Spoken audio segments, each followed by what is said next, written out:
मेरा नाम आयशा है और मेरी उम्र 20 साल है। आज भी जब मैं उस पुरानी डायरी को खोलती हूँ तो दिल में एक अजीब सी डांट और शुक्र का सिलसिला शुरू हो जाता है। मैं एक छोटे से गांव की लड़की थी, बहुत गरीब पर दिल के बहुत साफ। मेरी शादी 16 साल की उम्र में ही हो गई थी जावेद नाम के एक आदमी से। 2 बच्चे भी थे, एक बेटा और एक बेटी। फिर भी जिंदगी की मजबूरी ने मुझे पुणे के एक बड़े से बांग्ले में नौकरानी का काम करने को मजबूर कर दिया। वहां रहने वाले थे विक्रम और अंजाली सर। बहुत अमीर, बहुत प्यार करने वाले एक दूसरे से, पर उनके दिल में एक ही कमी थी। उन्हें अपना बच्चा नहीं था। मैं उनके बांग्ले के पीछे वाले बगीचे में गुलाब के पौधों को पानी दे रही थी। विक्रम सर को गुलाब बहुत पसंद थे। उनके चेहरे पर मुस्कुराहट देखकर मैं खुश हो जाती थी। उस दिन मेरी उम्र सिर्फ 20 साल थी और मैं वहां 2 साल से काम कर रही थी। अंजाली मैडम मुझे अपनी बहन जैसी समझती थी। उनका हर दुख, हर खुशी मुझसे बांटती थी। पर उनका सबसे बड़ा दुख ये था कि वो मां नहीं बन पा रही थी। विक्रम सर का बेटा चाहते थे, अपना खून, अपना वारिस। वो कहते थे, अंजाली, मुझे अपना बच्चा चाहिए वरना ये खानदान यहीं खत्म हो जाएगा।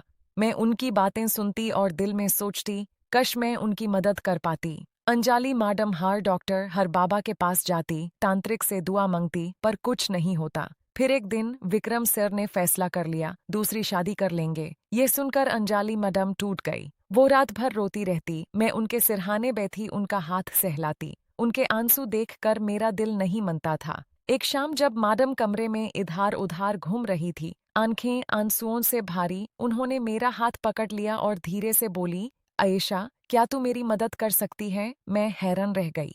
फिर उन्होंने वो बात कही जो सुनकर मेरे पैरों तले जमीन खिसक गई। तू मेरी जगह एक रात विक्रम के साथ, और अगर बच्चा हो गया तो मुझे दे देना, मैं तुझे 80 लाख दूंगी। पहले तो मैं डर गई। शर्म से मेरा चेहरा लाल हो गया। मैं सोचने लगी, मैं कैसे कर सकती हूं ये? मेरा इज्जत, मेरा घर। पर फिर मेरे घर की हालात याद आई। जावेद ने काम छोड़ दिया था, खर्चा चलता था मेरे पैसे पर। बच्चों के लिए फ्यूचर चाहिए था। 80 लाख। ये सुनकर मेरे आंखों के सामने सपने नचने लगे। मैंने अपने पति को फोन किया। पहले वो गुस्सा हुआ, फिर पैसे की बात सुनकर मान गया। अंजाली मैडम ने भी विक्रम सर को मना लिया। उन्हें भी अपना खून चाहिए था।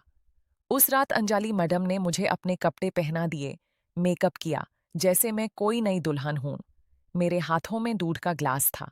जब मैं विक्रम सर के कमरे में गई तो उनका चेहरा शर्मा रहा था। वो बोले, आयशा, अगर तेरा मन नहीं है तो मैं फोर्स नहीं करूंगा। उनकी ये बात सुनकर मेरा दिल पिघल गया। उस रात बहुत धीरे धीरे सब हुआ। मैं अपने आप को भूल गई थी।